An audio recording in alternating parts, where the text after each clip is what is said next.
Filipenses capítulo 2. O humilde e fraterno amor cristão. Portanto, se por estarmos em Cristo temos algum poder, algum encorajamento de amor, alguma comunhão no Espírito, alguma profunda fraternidade e compaixão, nota JP 1. Segundo Paulo, ser salvo é estar com Cristo e viver dia após dia em relacionamento íntimo. As entranhas eram consideradas a sede das emoções, assim como o coração em nossos dias, como o Espírito de Cristo, nosso Salvador, o Messias. A partir desse relacionamento, que amadurece e se aperfeiçoa constantemente, fluem todos os benefícios, aprendizados, experiências e frutos próprios da salvação. Filipenses 3, versículo 8 ao 10, Romanos 8, 1, 2 Coríntios 5, 17, Gálatas 2, 20. A igreja em Filipos, de uma forma geral, demonstrava muitos dos aspectos da verdadeira vida cristã: encorajamento, exortação, comunhão, em grego koinonia, cujo sentido aqui tem a ver com uma participação ativa na vitória do irmão sobre as dificuldades da vida, afeição, solidariedade, compaixão e fraternidade, 2 Coríntios 13, 14, Colossenses 3, 12, Romanos 5, 8, Romanos 8, versículo 38, versículo 39, 1 João 3, 16, Filipenses 4, versículo 9 ao 16. Completai a minha alegria tendo o mesmo modo de pensar, o mesmo amor, um só espírito e uma só atitude, nota de rodapé 2. Paulo reforça a importância dos crentes em Cristo serem unidos em torno do mesmo propósito principal: proclamar o verdadeiro evangelho, o próprio Cristo. Não significa que todos os cristãos devam pensar igual sobre todos os assuntos, mas que deve haver humildade para aceitar as diferenças em prol de uma vida fraternal, harmoniosa e mútua cooperação em todos os sentidos. Colocar em prática nos relacionamentos a atitude de Cristo. Versículo 5, Filipenses 4, 2, Romanos 12, 16, Romanos 15, 5, 2 Coríntios 13, versículo 11. Nada façais por rivalidade nem por vaidade. Pelo contrário, cada um considere com toda a humildade as demais pessoas superiores a si mesmo. Cada um zele não apenas por seus próprios interesses, mas igualmente pelos interesses dos outros, nota de rodapé 3.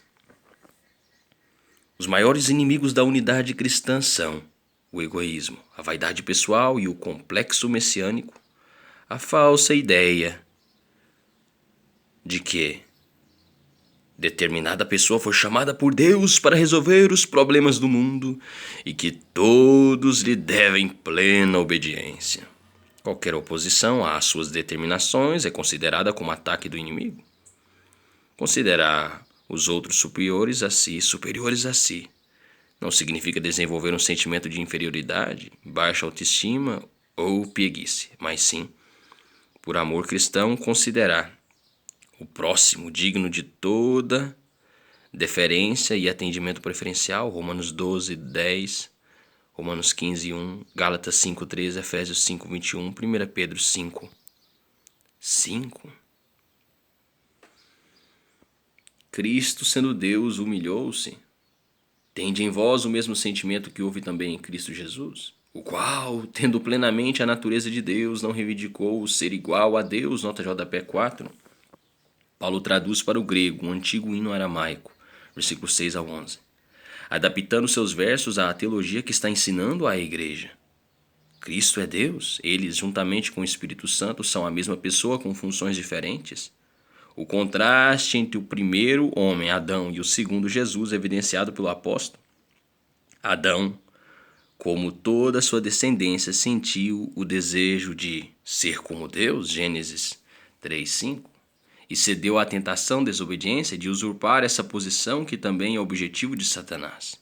Em contraste, Jesus Cristo não se apegou egoisticamente aos seus atributos e privilégios divinos, mas aceitou com humildade, resignação à vontade do Pai. como única possibilidade da raça humana ser absorvida da condenação eterna, e entregou-se à dor e ao vexame da morte de cruz. E entregou-se à dor e à vergonha da morte de cruz. Mas, pelo contrário, esvaziou-se a si mesmo, assumindo plenamente a forma de servo e tornando-se semelhante aos seres humanos. Nota de rodapé 5. Jesus é perfeitamente Deus e perfeitamente humano. Esse é um dos conceitos basilares do Novo Testamento, especialmente da teologia de Paulo e da fé cristã. Jesus não perdeu ou renunciou aos seus atributos divinos, como a onisciência, onipotência e onipresença. Porém, para que ele pudesse nascer e viver na terra como verdadeiro homem, voluntariamente escolheu o caminho da humilhação, ao contrário de Lúcifer e de Adão. E assim, plenamente, a natureza humana de filho e servo de Deus, depositando toda a sua glória natural nas mãos de Deus Pai. João 1,14, João 17, do versículo 5 ao 24, Lucas 9, versículo 32, Romanos 8, 3 e Hebreus 2, 17. Assim, na forma de homem, humilhou-se a si mesmo, entregando-se à obediência até a morte de cruz. Nota de rodapé 6. A maneira como Jesus se humilhou, obedecendo como perfeito servo até o momento mais horrível da vida humana, a morte, exemplifica a total dependência e reverência que um ser absolutamente livre pode ter em relação a Deus. Jesus foi além, não apenas se entregando à morte, mas passando pelos sofrimentos físicos, emocionais e espirituais de ver sua criação submetê-lo ao mais cruel e humilhante dos aniquilamentos, a morte de cruz, como um criminoso amaldiçoado. 2 Coríntios 8, 9, Hebreus 5, versículo 7, versículo 8, Gálatas 3, 13, Hebreus 12, 2. Por isso, Deus também o exaltou sobremaneira à mais elevada posição e lhe deu o nome que está acima de qualquer outro nome, para que ao nome de Jesus se dobre todo joelho dos que estão nos céus, na terra e debaixo da terra, e toda língua confesse que Jesus Cristo é o Senhor, para a glória de Deus Pai. Nota de rodapé 7. A ressurreição e exaltação de Deus é a resposta do Pai à sua obediência filial.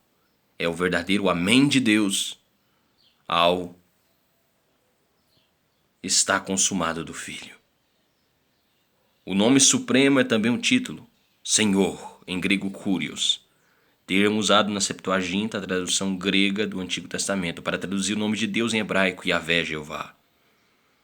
Deus concedeu ao Filho, Jesus Cristo, o lugar supremo de autoridade e majestade à mão direita do Pai. Mateus 28, 18, João 17, 2, Atos 2, 33, Isaías 45, 23, Efésios 1, 21, Hebreus 1, versículo 4, versículo 5. Pela vontade soberana de Deus, todas as pessoas do mundo um dia dobrarão seus joelhos diante de Cristo e o reconhecerão como Senhor, quer voluntariamente, como crentes salvos, quer não. Romanos 14, versículo 9. Os cristãos devem resplandecer, sendo assim, meus amados, como sempre obedecestes, não somente na minha presença, porém muito mais agora, na minha ausência, colocai em prática a vossa salvação com reverência e temor a Deus, pois é Deus quem produz em vós, tanto querer como realizar, de acordo com sua boa vontade. Nota de rodapé 8. A salvação é um processo do qual o primeiro milagre se dá com a regeneração imediata de nossa alma. No momento preciso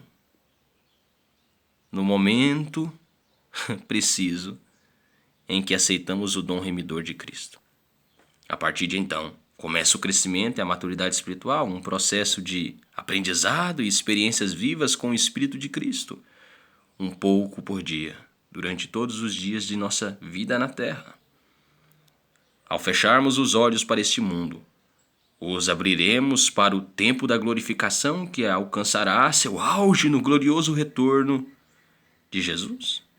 Portanto, os cristãos devem viver na terra de acordo com a fé que abraçaram e capacitados pelo Espírito Santo, Mateus 24:13, 1 Coríntios 9, versículo 24 ao 27, Hebreus 3:14, Hebreus 6, versículo 9 a 11, 2 Pedro 1, do versículo 5 a 8. O contexto indica que Paulo procura advertir a igreja quanto ao problema dos desentendimentos, guerra entre os crentes. Nesse sentido, a expressão salvação tem um sentido de saúde espiritual da igreja. O clima de harmonia, compreensão e colaboração é sempre resultado da obra de Deus nos corações quebrantados dos crentes.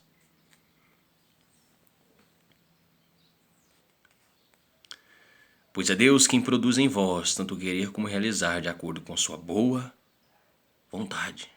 Fazei tudo sem murmurações, nem contendas, para que vos tornei puros e irrepreensíveis, filhos de Deus inculpáveis, vivendo em um mundo corrompido e perverso, no qual resplandeceis como grandes astros no universo. Nota de rodapé 9. Paulo usa uma figura de linguagem para mostrar o contraste que deve haver entre o brilho fulgurante do caráter e das atitudes dos cristãos que, mesmo em menor número, iluminam como estrelas o frio universo humano mergulhado nas trevas da incredulidade. Daniel 12:3 e Mateus 5, do versículo 14 ao 16. A mesma distinção que houve entre o comportamento de Cristo e o mundo quando ele andou pela terra, João 1:9, João 8:12 e Efésios 5:8. Retendo firmemente a palavra da vida, para que no dia de Cristo eu tenha motivo de me gloriar no fato de que não foi inútil que corri e trabalhei. Nota de rodapé 10. A frase palavra da vida é uma expressão sinônima para o termo evangelho, que os cristãos devem levar com honra, firmeza e gratidão. Como um atleta nos antigos Jogos Olímpicos da época de Paulo, 1 Tessalonicenses 2:19, 1 Coríntios 9, versículo 24 ao versículo 27. Retendo firmemente a palavra da vida, para que no dia de Cristo eu tenha motivo de me gloriar no fato de que não foi inútil que corri e trabalhei. Contudo, ainda que a minha vida esteja sendo derramada como oferta juntamente com o sacrifício e o serviço provenientes da vossa fé, alegro-me e me congratulo com todos vós. E, pelo mesmo motivo, alegrai-vos e acompanhai-me nesse júbilo. Nota de rodapé 11. Paulo afirma que, mesmo que viesse a ser morto no cárcere, seu sangue seria derramado como uma oferta junto aos sacrifícios de libação, acompanhando a dedicação espiritual dos cristãos da igreja em Filipos, numa analogia aos sacrifícios diários do Antigo Testamento, Êxodo 29, do versículo 38 a 41, Números 28, 7.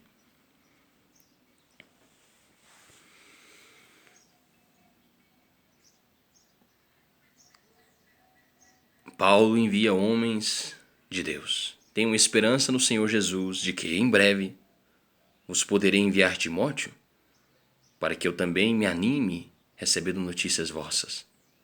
Pois não tenho ninguém que tenha esse mesmo sentimento, que sinceramente zele por vosso bem-estar. Porquanto todos procuram cuidar apenas de seus próprios interesses e não se dedicar ao que é de Cristo Jesus.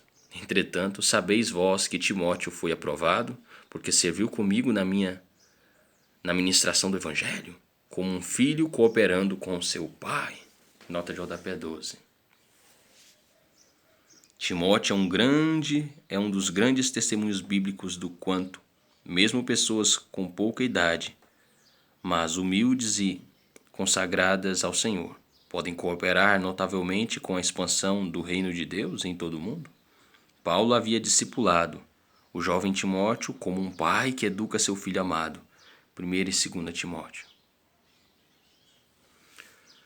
Portanto, é ele quem espero vos enviar. Tão logo tenha certeza sobre minha situação, tendo fé no Senhor que em breve também eu poderei ter convosco. Em breve também eu poderei ter convosco. Mesmo assim, creio que será necessário enviar-vos de volta Epafrodito, meu querido irmão, auxiliador e companheiro de lutas, mensageiro a quem enviastes para me ajudar nas minhas necessidades, pois ele tem saudades de todos vós e sente angustiado por saberdes que ele havia adoecido. De fato, ele esteve gravemente enfermo, à beira da morte, mas Deus se compadeceu dele. E não apenas dele, mas igualmente do meu coração, para que eu não fosse afligido por tristeza sobre tristeza.